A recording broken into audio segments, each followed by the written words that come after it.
I mean, as you can tell, so this couple here has been turned away for lectures in the past because we've been packed. And John, I'm sorry because this is an unbelievably interesting topic, but this time of year, people have left for season, and this is that last week of spring break, and so those are, you know, the kids are all out on the bike paths, as you saw, and all that sort of thing. So we're going to have to get you back here in the middle of season because your topic is very important. So, but we're glad you all are here, so thank you for coming. So my name is Bergie Miller. I'm the Ding Darling Wildlife Society Executive Director. We're the Friends of the Refuge. And are they coming? Yeah. Okay, they're gabbing. So anyway, Friends of the Refuge, we work very hard at filling in the gaps. And I know some of you who have attended lectures before understand it. Judy and Dan back there are longtime volunteers, and unfortunately with refuge funding and parks funding and all that sort of thing, there's less and less of it from the federal government, and as a result, Friends groups come into play to fill in those gaps. So this building was built by Friends getting together and raising the money to build this building, which is amazing. Every exhibit in here is done by the Friends. The Indigo Trail that John just got back with the scat walk and the observation tower and all of that sort of thing was built by Friends support. Interns, Carrie's back in the back and Anna up here, their internship program is supported by the Refuge and the Society and the Ding Darling Wildlife Society. So we do a lot, and I think 11 years ago there was 22 staff members here at the Refuge managing less land and less annual visitors. And today, 11 years later, they have nearly 8,000 acres to manage, 250,000 people just in this building alone, 1 million people almost through Wildlife Drive, and they have 11 staff members. So it shows where federal funds have dropped, and Friends groups are so important to fill in those gaps. So if you're not a member, we have a sunset brochure out front, you can become a member. If you're not receiving our e-ding on the wing, sign up for that. That's an e-newsletter that talks about all the wonderful things going on at the Refuge. And again, Tony Westland in our brown is our Refuge representative for visitor service, and she is a go-getter. She is a wonderful person to work with and has the passion for protecting our wildlife, and we are proud to support the Refuge in that role. So please join me in welcoming John. I have an introduction for him. But I also want to say a special thank you to our lecture sponsors. So we have Hightower Investments and Hightower Advisors who work very hard at protecting and building people's wealth. But Jack Thomas grew up here on Sanibel along Woodring Point, which the Friends Group helped to raise money to acquire and protect. And he understands and values what the Refuge brings to the community. And then also Mike and Terry Baldwin, who are volunteers and board members, have supported the lecture as well. Dr. Hartig is trained as a limnologist. I learned all sorts of new words in this job. With 30 years of experience in environmental science and natural resource management, he currently serves as the refuge manager for the Detroit River International Wildlife Refuge and serves on the Detroit Riverfront Conservancy Board of Directors. From 1999 to 2004, he served as river navigator for the Greater Detroit American Heritage River Initiative, established by presidential executive order. Prior to becoming the river navigator, he spent 12 years working for the International Joint Commission on the Canada-U.S. Great Lakes Water Quality Agreement. John has been an adjunct professor at Wayne State University, where he taught environmental management and sustainable development, and served as president of the International Association for Great Lakes Research. He has authored or co-authored, I don't know how you have time to do all of that as well, over 100 publications on the Great Lakes, including his most recent book, which we have in the store available for signing, titled Bringing Conservation to Cities, Lessons from Building the Detroit River International Wildlife Refuge. Please join me in welcoming John Hartig.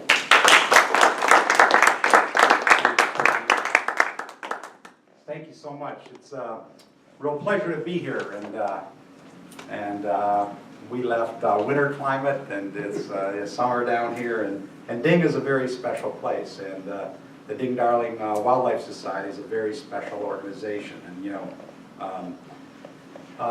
what you're doing is not only important to Sanibel and Captiva in this portion of Florida, but it's important to the whole National Wildlife Refuge system. That's really, really critical.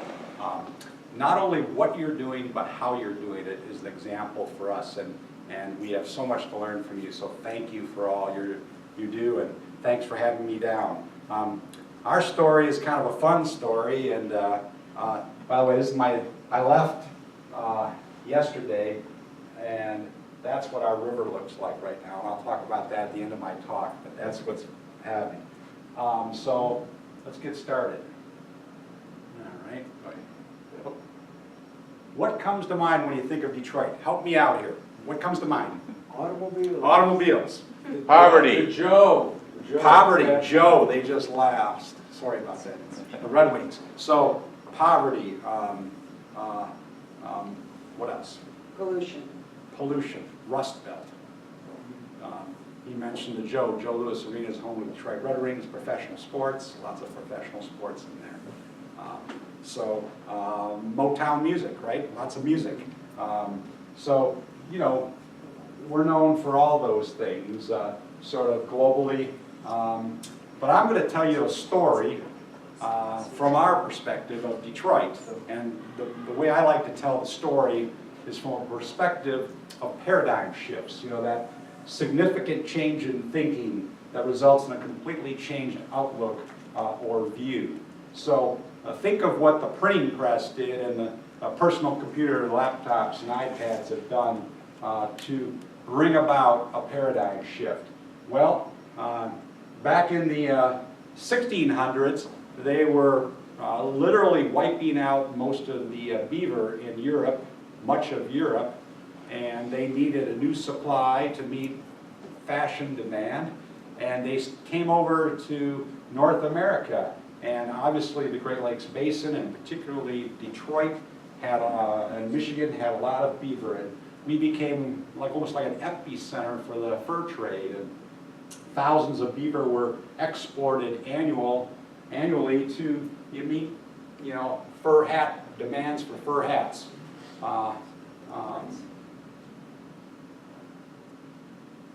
But obviously, there's a consequence to that. You know, we literally wiped out beaver east of the Mississippi River. Another paradigm shift, shipbuilding. Think of moving goods and people to settle the West. Well, you have the Great Lakes, you know, coming from the East Coast across. When they got to Buffalo, they needed to move by ship. Well, Detroit stepped up and met that need by becoming the foremost shipbuilding city in the United States in the 1890s. More ships were built there than any other city in the United States. In 1819, it was declared a public highway by act of Congress. And I'm not talking about small ships, I'm talking about the Edmund Fitzgerald size, you know, huge freighters. Obviously, everyone knows about the paradigm shift of automobiles and Henry Ford and his assembly line and bringing it all together in Detroit. But there's another one. FDR, President Franklin Delano Roosevelt, with a stroke of a pen, converted all civilian productivity in Detroit to military productivity for one single reason: to win World War II. So you can imagine going along and then just boom, they are going to become the arsenal of democracy. You're going to make tanks, you're going to make bombers, you're going to make ammunition, and Detroit stepped up and literally probably was more instrumental in becoming and supplying those implements of war than any city. So each of these paradigm shifts have consequences. The fur trade wiped beaver out east of the Mississippi. The Industrial Revolution, automobiles, and the arsenal of democracy ones had significant pollution issues. My favorite story from Detroit is back in the 40s, governments, just think of World War II and how much oil and grease was discharged to the Detroit River and hence western Lake Erie. So back in 46 to 48, they estimated 5.9 million gallons of oil and petroleum products were discharged, literally dumped into the river each year. It takes 1 gallon of oil to pollute 1 million gallons of water. So that was enough oil and petroleum products to pollute the entire western basin of Lake Erie, shared with Canada. All Ohio waters, all Michigan waters, all Ontario waters. It was a cold winter in 1948, and you can imagine, as the upper Great Lakes freeze over, what happens to the waterfowl? They come south looking for places to feed on their migration. And they came down to the Detroit River. We have lots of islands and marshes, and we have lots of wild celery growing on the bottom of the river, so they came in. There was only a few pockets of open water at that time. And what was in the open water? Oil. They landed, 12,000 ducks and geese died in one weekend.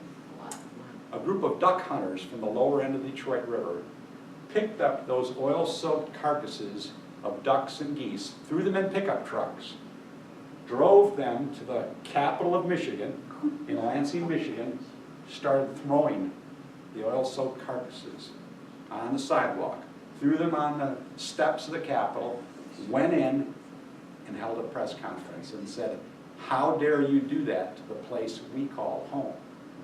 They are now credited with starting the Industrial Pollution Control Program in Michigan from the 1940s. It's duck hunters carrying it out of their backyard. So that's Detroit, okay? That's a national story. You can imagine, 1965, Time magazine had a story, Lake Erie is dead. That was the primary one. It was actually poor journalism at the time. Lake Erie was not dead or dying, it was more alive than ever. There was so much phosphorus going into the lake that it was causing algal blooms. The algal blooms would settle up down to the bottom, use up all the oxygen in the bottom of the lake, and the fish were dying. So the algae and the decomposing fish were windrowing ashore on bathing beaches. They had to bring in front-end loaders and dump trucks to take it all out. And you know what it smells like, decomposing algae and dead fish? It goes anaerobic, lack of oxygen, it smells like hydrogen sulfide, which is rotten eggs. That's what it is. That was 1965 and part of the Refuge, before it was a refuge. And so citizens started speaking out. Here's what they were complaining about. This is one of our steel plants that you could see oil going directly into the river. Here's another example of oil going in. This is the confluence of the Rouge River, the primary tributary to the Detroit River, and the Detroit River here. This conical-shaped plume here is a submerged discharge pipe from the third largest wastewater treatment plant in North America, the Detroit wastewater treatment plant. So you can see back then, there wasn't much treatment, just primary, and you can see much of this is, there's pickle liquor waste, oil and grease in there, and raw sewage coming into the Detroit River. There's pickle liquor on the bottom. You can see where the wood accumulates on the banks of the river and all the oil on it. And then insult to injury, there were 4 tributaries in the Great Lakes that caught on fire. In 1969, the Rouge River, right near the confluence with the Detroit River, caught on fire. A worker working at an automobile factory was working with an acetylene torch. He dropped the acetylene in the torch by accident, and all the oil caught on fire. So it took 10 pieces of fire department equipment, and this boat right here, this is the last remaining photo from 1969 of the John Kendall, a fireboat, putting out the Detroit, the Rouge River right there. This is the Ford Motor Company stack. Anyone from Detroit knows from the Rouge plant, and that's the drawbridge. But, you know, you can imagine that's what we were known for, one of 4 tributaries in the Great Lakes that caught on fire. One final thing in this story is that a graduate student came over from Scandinavia, and he was working on mercury cycling in lakes, in Scandinavian lakes. And mercury would biomagnify up the food web and concentrate, obviously, in fish and birds and even humans. And he was saying, look, there's this place called the Great Lakes, the Laurentian Great Lakes in North America. It's 1/5 the standing fresh water on the Earth's surface. They've got all these plants, these chemical plants, that are producing chlorine and caustic soda. The byproduct is elemental mercury. What happens to it? So he came over and started working on Lake St. Clair, just upstream from the Detroit River, and he analyzed some fish from the lake, and it came out that mercury was 6 times the state, federal, and provincial standards for safe human consumption. So he was a graduate student, so he took his data to governments, and he said, well, you're just a graduate student. Why don't you go out and redo your study? So he goes out and does it again, and he came up with the same thing. Governments then went out and analyzed the fish, and it came out, and that became the Mercury Crisis. The news went right across the world. They had to shut the fishery down, all of the St. Clair River, Lake St. Clair, Detroit River, and western Lake Erie.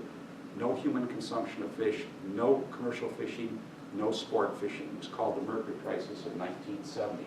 One of the plants, several plants in Sarnia, Ontario, and one big plant on the Detroit River in Wyandotte, Michigan.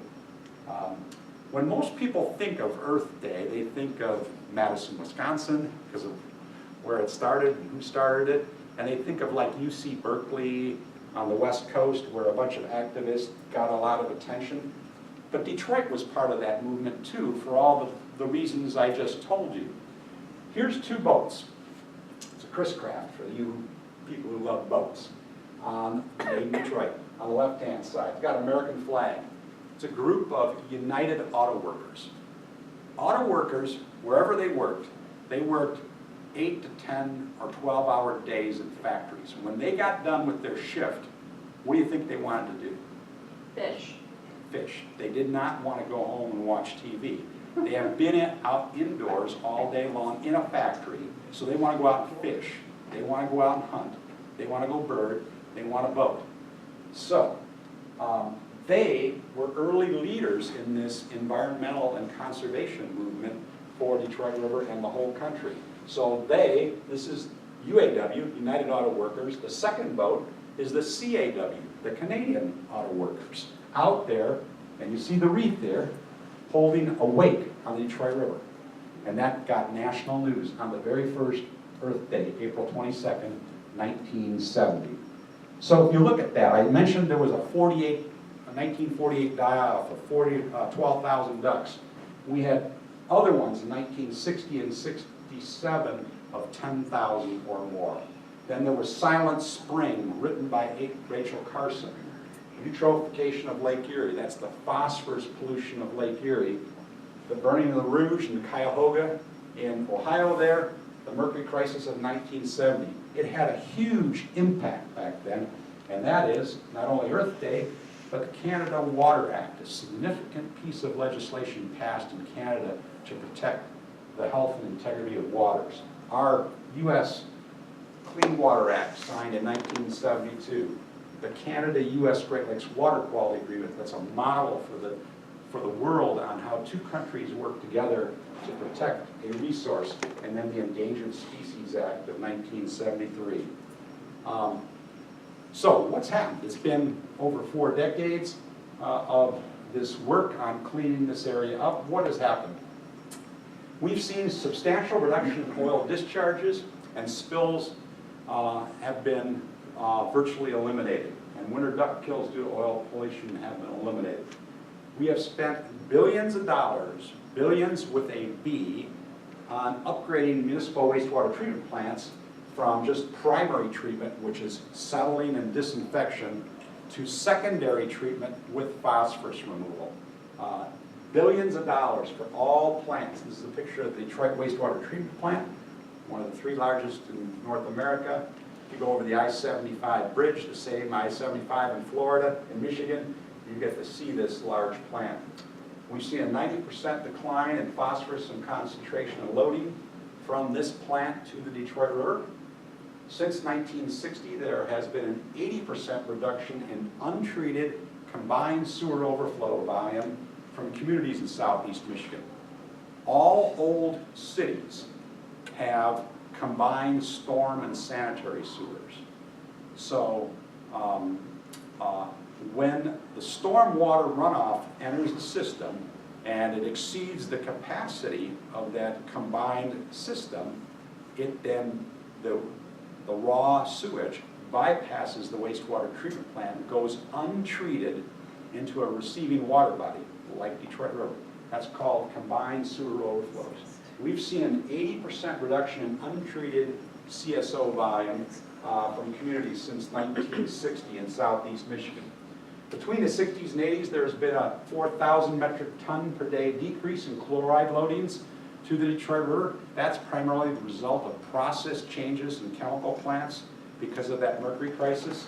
We've seen a 70% decline in mercury in fish and a 90% decline in DDT in fish, yet health advisories are still in effect for certain sizes and species, sort of species and size classes.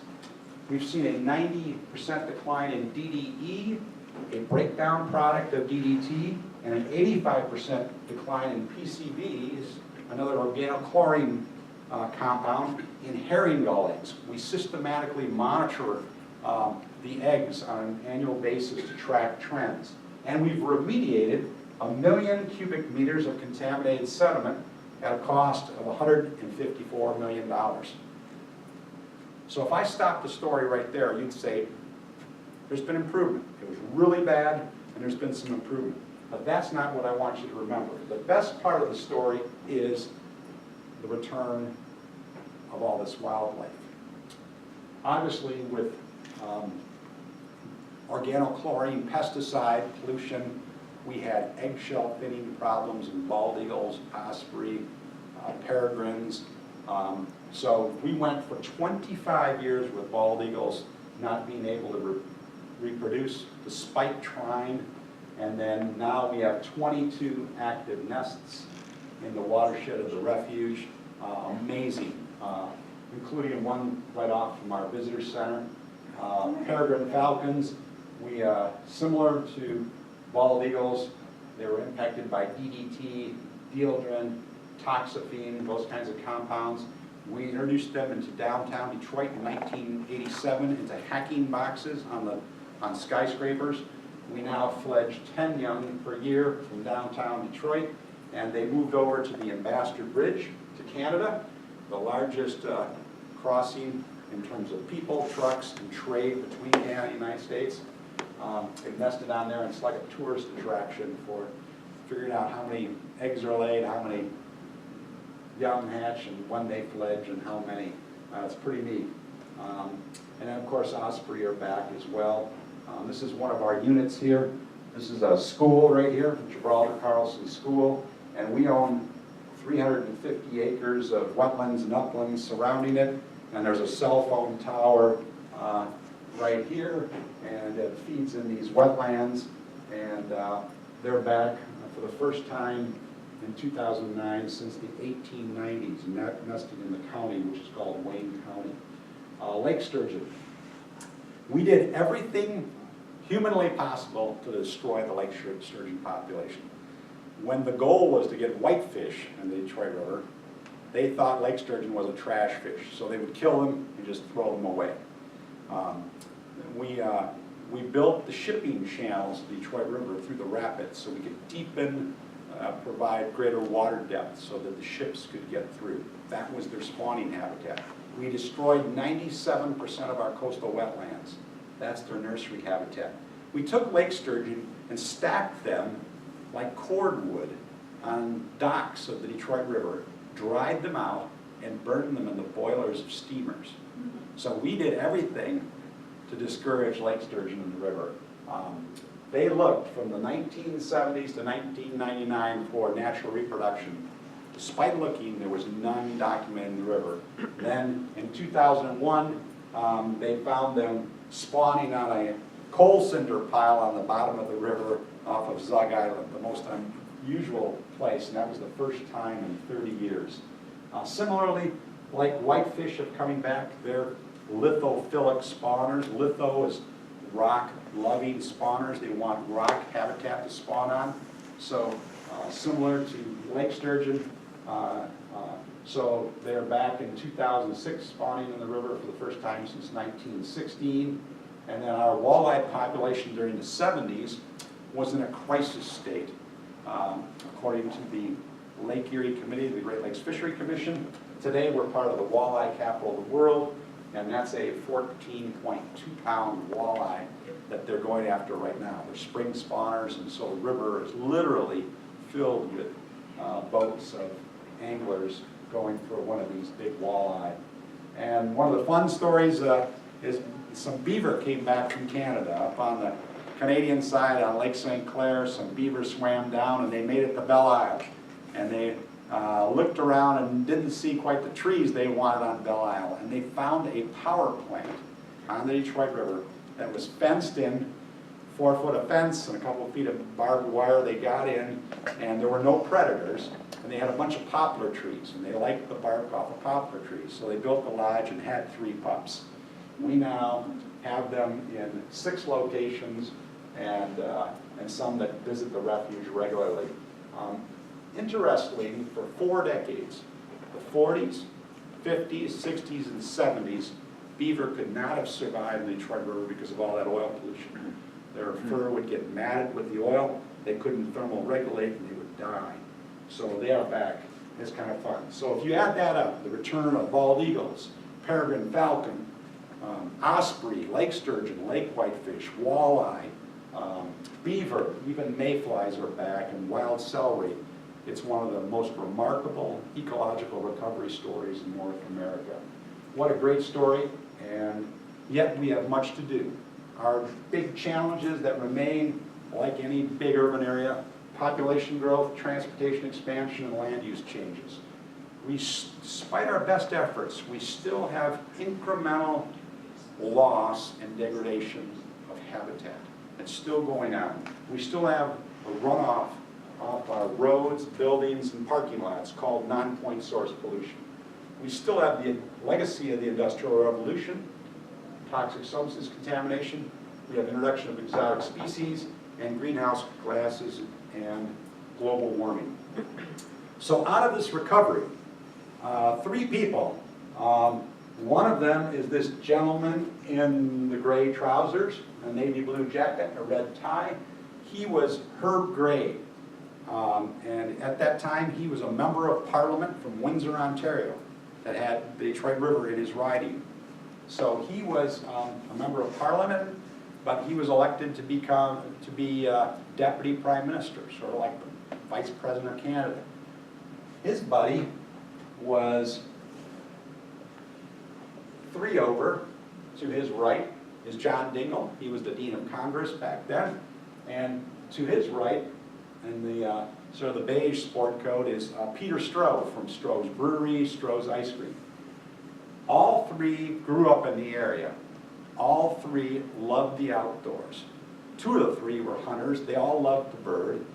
So they got together and said, let's do something together for Southwest Ontario and Southeast Michigan. Let's get together 25 people from the United States, 25 from Canada, put them in a room as long as it takes and say, if we can do one thing for you, what would it be? Would you want $1 million? Would you want a piece of land? What would you want? And come back to us and speak in one voice and tell us, and we'll try to help you do that. So what came out of that after 3 days was a document called A Conservation Vision for the Lower Detroit River Ecosystem. It said in that document, after documenting how many species, over 300 species of birds, 113 species of fish, the unique habitats, if you would help us create an international wildlife refuge, nowhere else is there one in North America that has the standing and the legitimacy in Canada and the United States, everything else would follow. So John Dingell picked this up, and he worked, and 10 months later, somehow got it through Congress and put it on the president's desk, and it's signed into law in December of 2001 as the first international wildlife refuge in North America and one of the few urban ones. It would be founded on a new partnership, a new model, public-private partnerships for conservation. You would force no one to do anything, and so I laid that out in very specific terms. This is sort of our our acquisition boundary for the refuge on the left and the Canadian version of it on the right. On the left, it goes from southwest Detroit down to the Ohio border. This is the Michigan-Ohio border. In Canada, it stretches from the head of the river, goes all the way down, includes Pelee Island and Point Pelee National Park for all you birders in the audience. Pretty amazing. This is called the Western Lake Erie Watersheds Priority Natural Area. What a mouthful. But it's the way that federal, provincial, regional, local NGOs and industry cooperates for the International Wildlife Refuge.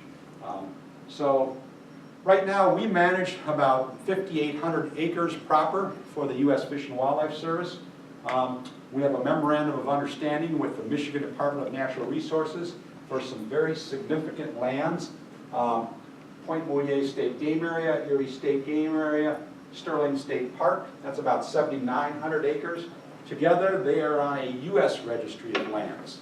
To match that, there's a Canadian Registry of Lands. On that right now is about 7,800 acres of unique places managed by Essex Region Conservation Authority. Places like Holiday Beach, which is one of the best places to watch hawk migrations in the United States and Canada. Pesh Isle, a unique island at the head of the river. We also have some City of Windsor lands, places like Ojibwe Prairie, the last largest piece of tall grass prairie in southwest Ontario that's been preserved by the city. So it's about 980 acres there, about 3,800. So if you add all that up, it's about 18,500 acres being cooperatively managed for conservation and outdoor recreation in an urban area that has nearly 7 million people in a 45-minute drive. Our goal is 25,000 in the next 10 years, and we think that's possible. We're working right now with the Parks Canada, equivalent of our National Park Service, on putting Point Pelee in. We're working with BASF to put this island in. It's called Fighting Island. So we feel we're going to be able to get that in the next 10 years. This is a complicated one. I just want you to know that working with another country is not always easy, but it's rewarding. So we have the National Wildlife Refuge System that Ding Darling is under, and we are under. We do cooperative agreements with industries. We have our friends group like the Ding Darling Wildlife Society. Ours is called the International Wildlife Refuge Society, and we have a number of committees together. We have this MOU with Michigan DNR to manage lands. We have a biennial conference called State of the Strait Conference between Canada and the United States for the refuge. We have a whole steering committee, and that raises money and does it together. We have a Hawk Watch program. Lake Erie Metro Park, which is one of our units, and Holiday Beach on the other side of the river. They're sister, they're twin, phenomenal. You could see 100,000 broad-winged hawks crossing the river in a single day. Can you imagine that? Pretty amazing. So we have a whole Hawk Watch advisory committee.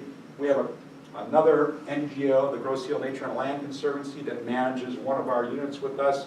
And of course, here's the Western Lake Erie Watersheds Priority Natural Area, and we have a cooperative weed management area. All of these are partnerships. All of these are building capacity. All of these bring in resources to the refuge. So what are some of the things we've done? You can imagine Detroit River, biggest industry, lots of people. The river is 32 miles long. 31 of the 32 miles of the Detroit River are hardened with concrete and steel.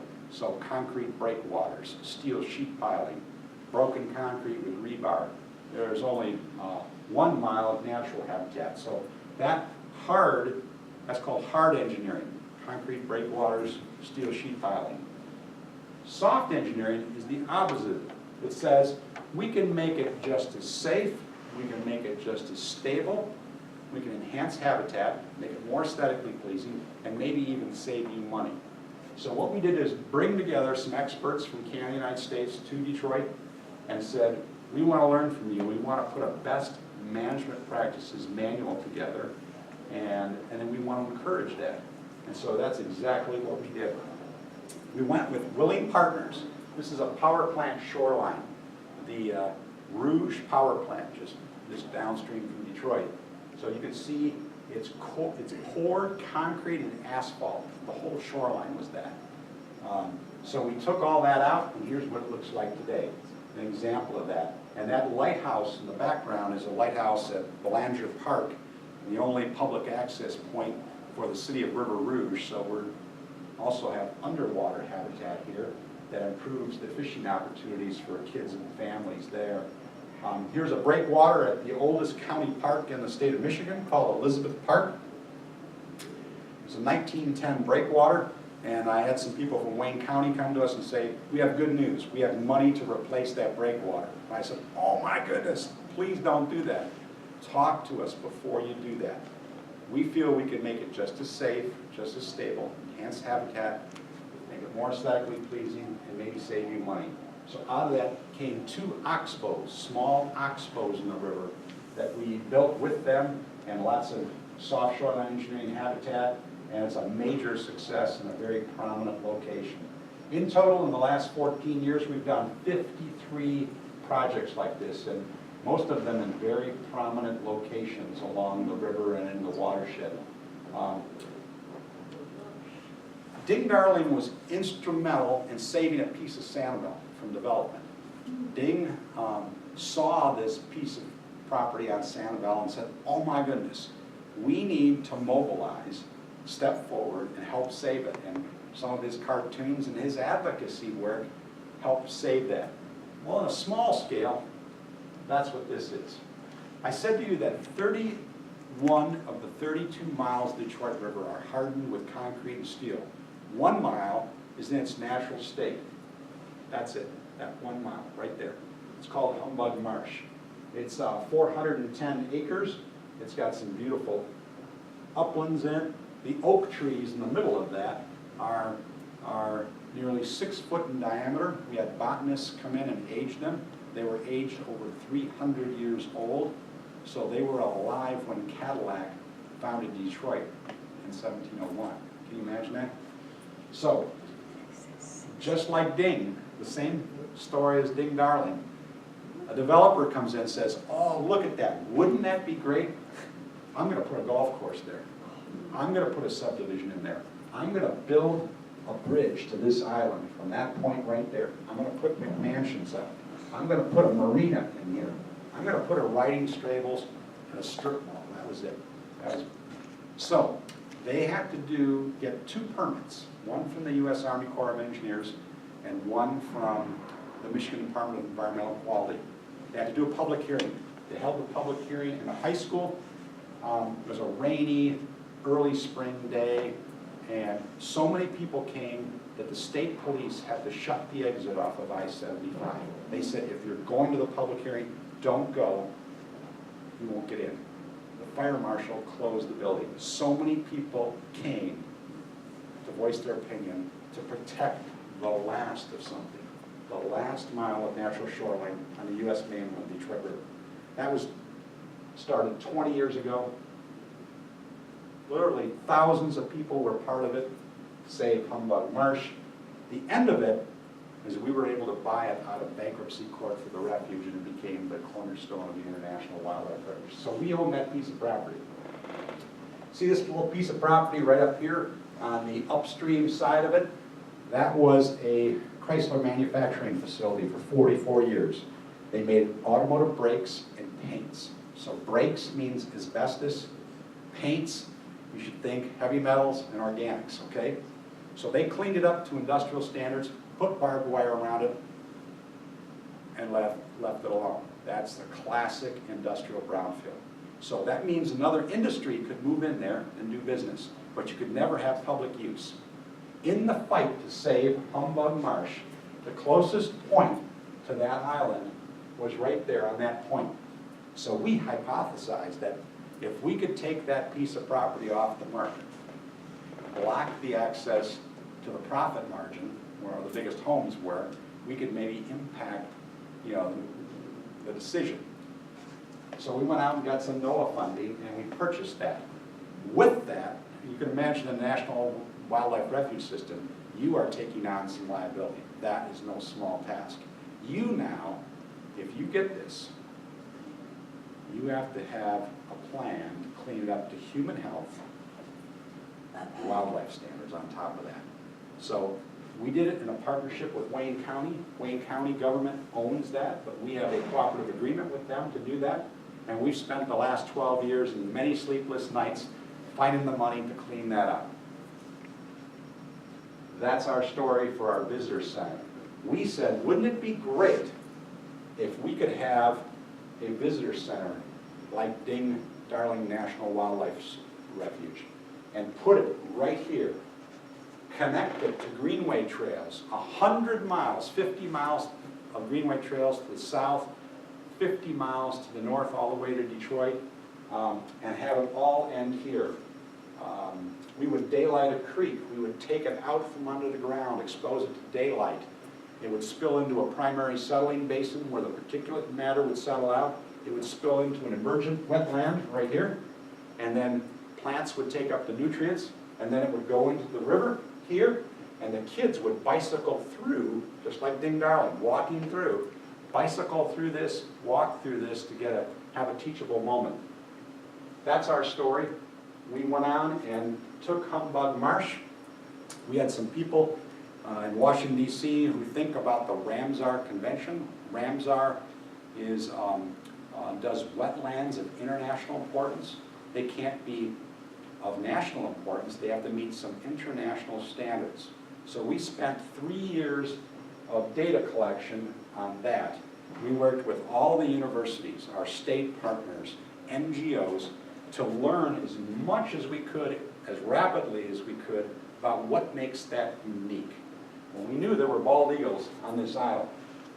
We knew there was eastern fox snake out there and 300-year-old oak trees, but we didn't know that we had two special concern species of dragonflies, and we have, there's a coefficient of conservation for plants. The higher, 0 to 10.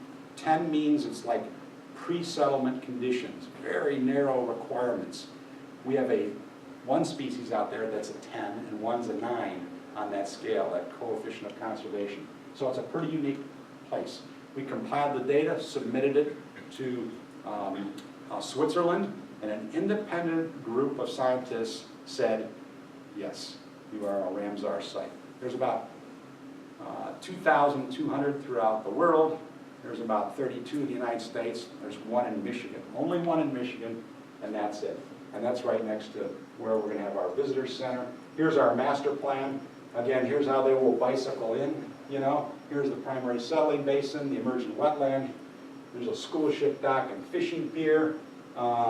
We've spent 12 years on cleaning it up. That's our visitor center. You can tell Tony about what it looks like later. She wants to know. It's a gold LEED certified facility. So LEED is leadership in energy and environmental design. So it's a gold standard, pretty high. Everything you'll see and do will teach you about sustainability. This is going to be a very unique feature. This school ship dock and fishing pier. It extends out 740 feet into the Detroit River.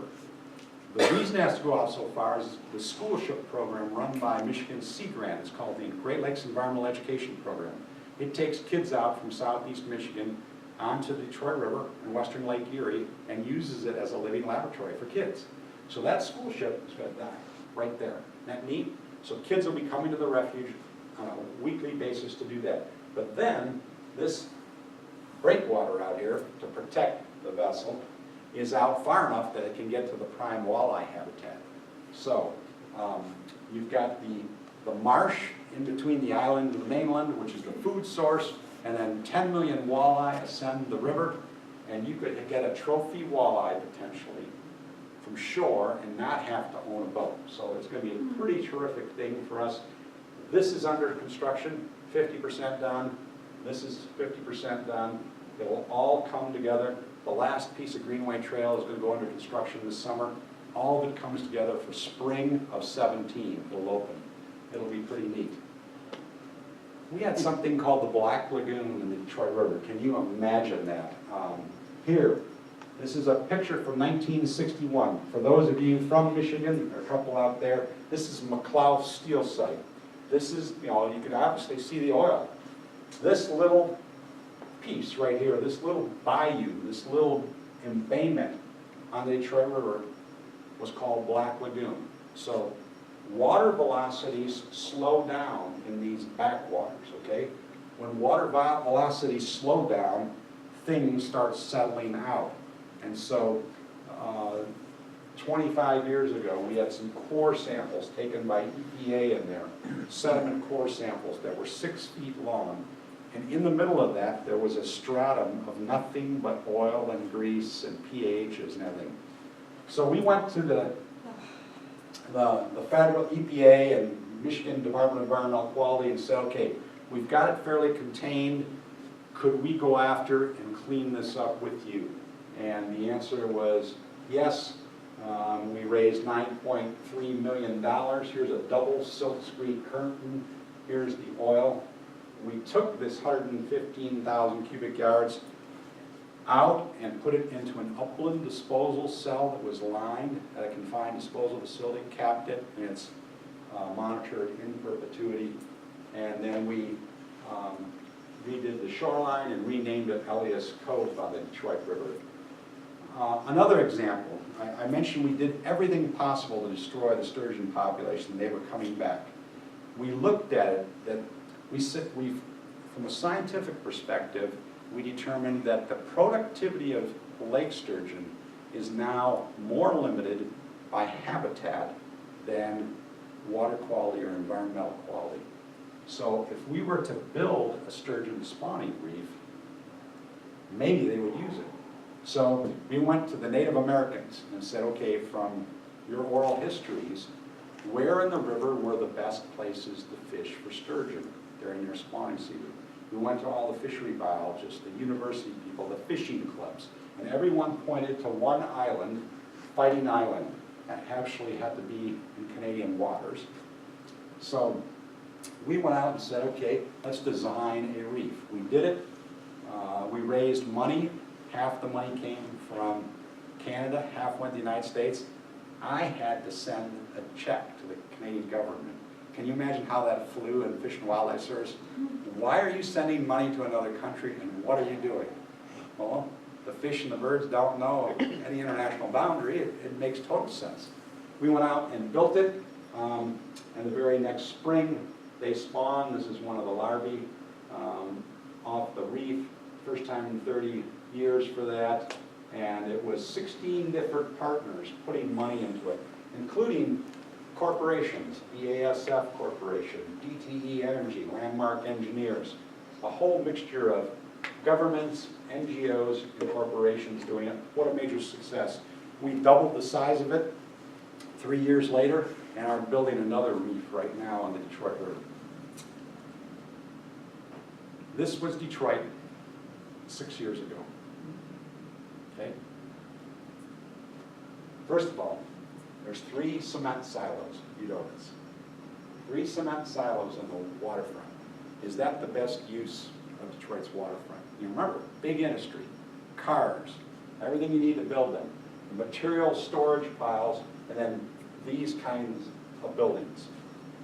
We had a once-in-a-lifetime opportunity to visit Toronto, Ontario, and they have something called the Waterfront Regeneration Trust. And we went up there and visited them and looked at how they were building the Golden Horseshoe, which is a greenway trail, to reclaim the waterfront for public use. So what you're doing is creating a new waterfront porch for both people and wildlife. And that's exactly what we've done. We have worked through the Detroit Riverfront Conservancy on, right now, is the largest urban waterfront redevelopment project in the United States by scale. Can you imagine taking 6 miles of waterfront in the heart of a major city, wiping the slate clean, and asking citizens, what do you want there? We want it safe, we want it clean, we want it green, we want it affordable, and this is what we've been working on. They raised, in the worst economy, $140 million in the foundation and private sector to build it thus far. And they have a $40 million endowment to operate, care, and maintain for what they built. So that will be put into a trust, and the return on the average is 4 to 5% that will help maintain it, operate it, program it. Our role in the Fish and Wildlife Service has been strategic and value added. What we've tried to do is the first choice was just to put more concrete breakwater in, steel sheet pile. And we said, come on, this is the 21st century, work with us. So we've been able to do 5 sites on the Detroit Riverwalk, including this one right up here. This is right in Milliken State Park. That's the Renaissance Center. That's Global World Headquarters for General Motors. So we said, okay, let's think out of the box here. So we're collecting stormwater off of parking lots at Water, which is a street that parallels the Detroit River, and a whole bunch of trails. We said, let's collect that water, put it into an innovative stormwater treatment system, treat it, and then put it in the river cleaner, and then have the kids walking, meander over it and around it, and it has worked. It's been a major, that is right in the middle of the Detroit Riverwalk. We do a kids-free fishing fest. Obviously, we're bringing conservation to the kids in downtown Detroit. 400 kids, most of them never had a fishing pole in their hands. We do an annual Sturgeon Day. We do 4 learning stations on the Detroit Riverwalk. One of them will teach them what we did to destroy sturgeon and their habitat. One, what we're doing to try to rebuild habitat on the Detroit River, including taking rocks of different sizes to create different sizes of interstitial spaces where the eggs would be laid. We have one that has a whole bunch of gear that would teach them how we do mark and recapture studies to quantify and estimate population size for lake sturgeon. And then when we obviously teach them about the history of the river. And then at the end, we bring up a 6-foot live lake sturgeon, and we let them take a selfie with it, and it's an amazing thing. We've worked with Detroit Audubon to pick out, so you have 6 miles of waterfront, most of it done, some of it's still under development, and you've got the intersection of the Atlantic and Mississippi flyways. Couldn't we have an introductory birding experience for all these people in Detroit? So that's exactly what we did. We took a site, Gabriel Richard Park, right there at the MacArthur Bridge, and we raised some money and have 4 spotting scopes, and we have an interpretive panel that will teach children and families about what you would see by season along the Detroit River. So that's one. And of course we have citizen science. We're big on citizen science, and we have Common Churn Habitat Restoration Project on Belle Isle, and we get local kids to do the monitoring with us. We also have this unique cooperative weed management area. I don't know if Ding has one of those or not, but when we look at the scale of what we have, like we have an invasive plant called Phragmites. It grows to 14 feet, shades out everything else, has no habitat value. It's a disaster. So we looked and said, if we do our portions, but everyone around us is not doing anything, we're not going to get anywhere. So we took the whole corridor and we brought together industries, governments, non-governmental organizations, universities, and said, if we could pool our resources, we could make a bigger impact. We could spray the selective herbicide using a helicopter instead of doing it the way we do it. We could go out and buy a piece of equipment called a Marshmaster for $75,000 and do some of this work. And that's what we've done. We've purchased that. We've treated over 1,200 acres of coastal wetlands. Some of them saw nothing for the last 20 years but a 14-foot stand of Phragmites. They didn't even know water was in there. And we have sprayed it, dried it, cut it, resprayed it, burned it, prescribed fire, and then spot sprayed it and we have now much better functioning coastal embayments in our area. A great example of working together, and of course prescribed fire is in there as well. And that's called a cooperative weed management area. It's the institutional mechanism. So if we're doing this cool habitat stuff in our minds, we decided to intentionally slow down some of this work so we could involve more people and give them a compelling citizen science experience. So we have Detroit River Hawk Watch. You know, some of you know about that. One of the 3 best places to watch hawk migrations. It's Lake Erie Metro Park on the US side and Holiday Beach on the Canadian side. So we have a paid counter that comes in from September through December, and we have a group of biologists who sort of set the protocols and the monitoring protocols, and we have statisticians involved, and then turn over the counter who does the counting with all the citizens. So there's 100 citizens get involved in the monitoring of 23 species of raptors. What a great experience, a terrific thing. Of course, we do marsh bird monitorings, Christmas bird counts. We have 6 important bird areas in our acquisition boundary. We do common tern habitat restoration at 3 locations, and then do monitoring with high school students. And then, of course, we have our refuge gateway restoration work and soft shoreline engineering. This is a Boy Scout troop putting in fascines. Not only do they do the habitat restoration with us, then they come back and they look at what's the survival rate of live stakes and everything else. It's a great example. Not as good as Ding, but we have our own. You know, we attract fishing tournaments on the Detroit River. We have an annual one for $500,000 of prize money every year, and we've had that's called the Professional Walleye Trail. We've had ones as much as $1.5 million, so we're part of the walleye capital of the world. Ducks Unlimited has identified as one of the top 10 waterfowl hunting metropolitan areas in the United States. So we can do this right in an urban area. Pretty amazing. We have a byways to flyways bird driving tour map, 27 exceptional areas for birding in southwest Ontario and southeast Michigan. That's these Point Pelee ones, Holiday Beach, Lake Erie Metro Park, Humbug, Belle Isle. They're all in that. And then, of course, it's modeled after the Texas bird driving tour map, and that's available. Obviously, we have all these islands, 23 islands and more marshes. So kayaking, we've done a Detroit Heritage River Water Trail. State of Michigan just identified it as one of the top 10 water trails in Michigan, and it's going to all end right at our visitor center. If I were to look back at our experiences in the last sort of 15 years, these would be my lessons. That compelling conservation vision was really important.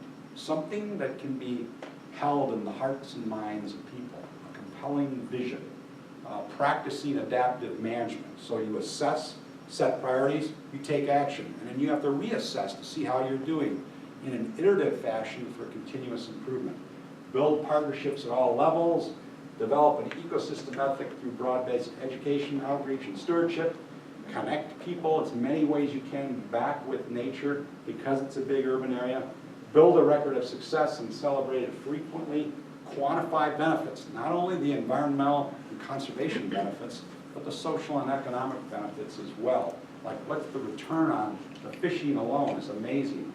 Involve public in all actions to develop a sense of place, instill responsibility for stewardship, recruit and train urban change agents and facilitators. Everyone, not only our staff, but our volunteers, has to be a facilitator, an urban change agent. And finally, recruit a high-profile champion like Congressman John Dingell or Deputy Prime Minister of Canada or Peter Stroh. Where do most conservationists want to work? Ding Darling National Wildlife Refuge, right? Most want to work. Ding Darling has some wilderness classification. So most of them want to work in wilderness areas and aspire to do some of that. But we need to challenge each other to step out and think differently. in the whole world, what percentage of the people in the world right now live in urban areas? Take a guess. What percentage? There's no wrong answer. 50? 50. 50, so it's 54%. 54% of the people on the planet now live in urban areas, and that's obviously projected to go up. Now, it's the same number for Canada and the United States. What percentage of people in both Canada and the United States, it's the same number, now live in urban areas? And Tony can't answer it because she knows it. What percentage? 60. 60, so it's 80%. You believe how high that is? 80% of all people in the United States and Canada live in urban areas. What are we doing to inspire the next generation of conservationists in urban areas? Where are they going to come from? Urban areas. We need to do so much more on that, and that's what we're trying to do through Detroit River, and Ding is a model for us. 3 quick take-home points. The return of Detroit River is one of the most remarkable ecological recovery stories in North America. The Detroit River International Wildlife Refuge is now a leader in bringing conservation to metropolitan Detroit and helping reconnect people to the Detroit River through conservation work, greenways, the Detroit River Walk, the Detroit Heritage Water Trail, and more. And metropolitan Detroit is rapidly getting an international reputation for being a leader in sustainability, which is the next paradigm shift. I started with the concept of paradigm shift. That's what we're all working on. Here's my favorite quote from a landscape architect named William McDonough. There are millions of difficult challenges and delightful opportunities ahead. I think the only constraint is the willingness to dream, to create, and to hope and feel undefended enough to face the tough questions and ideas that must be fiercely engaged at this moment in human history. If design is the signal of human intention, let me say that again.